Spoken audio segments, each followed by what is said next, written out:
নবীর ঈদে মিলাদুন নবী বা নবীর শান মান শুধু আমরাই গাচ্ছি, বিষয়টি কিন্তু তা নয়।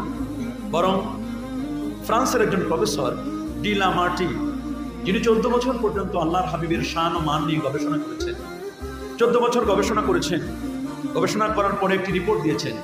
তিনি বলেছেন, এই পৃথিবীর মধ্যে যতগুলো সাগর আর মহাসাগর আছে, সমস্ত সাগর এবং মহাসাগরের মধ্যে সবচেয়ে ডিপনেস, গভীরতম যে মহাসাগরটি, তার নাম হচ্ছে প্রশান্ত মহাসাগর।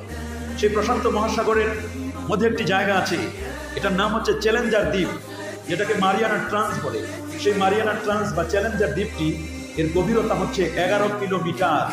11 কিলোমিটার হলো এর গভীরতা।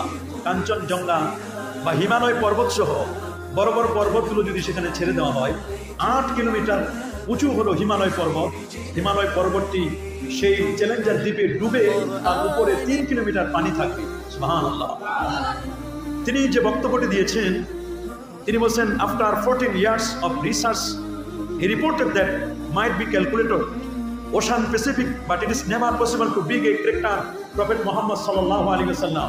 তিনি বলেছেন, 14 বছর গবেষণা করার পরে আমার রিপোর্ট হচ্ছে কি, প্রশান্ত মহাসাগরের তলায় যে মারিয়ানা ট্রান্স চ্যালেঞ্জার দ্বীপ, ওই দ্বীপের নিচে 11 কিলোমিটার গভীরতম তলায় যে ছোট্ট ছোট্ট বালুকণাগুলো রয়েছে, ছোট্ট ছোট্ট পাথর কুচিগুলো রয়েছে, সেই পাথর কুচিগুলো মানুষের সায়েন্স অ্যান্ড টেকনোলজি আপগ্রেড হবে, মানুষের মেধা, মানুষের চিন্তা মানুষ এক সময় আপগ্রেড করবে, মানুষ স্যাটেলাইটের মাধ্যমে অনেক দূর পর্যন্ত পৌঁছতে পারবে।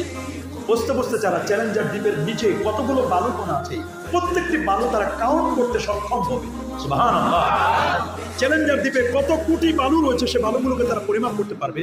বাট প্রফেট মুহাম্মদ সাল্লাল্লাহু আলাইহি ওয়াসাল্লামের ক্যারেক্টারিস্টিক, আমার নবীর চারিত্রিক মাধুর্যতা কত হাই, এটাকে পরিমাপ করার মতো কোনো ব্রেন, কোনো টেকনোলজি কিয়ামত পর্যন্ত আবিষ্কার হবে না। আল্লাহু আকবার বলেন। সেই নবী, ঈদে মিলাদুন নবী আপনাকে বুঝতে হবে, এটি নিছক কোনো মাহফিল নয়, এটা কোনো নভেল নাটক নয় যে দূর থেকে এক নজর দেখে চলে যাব।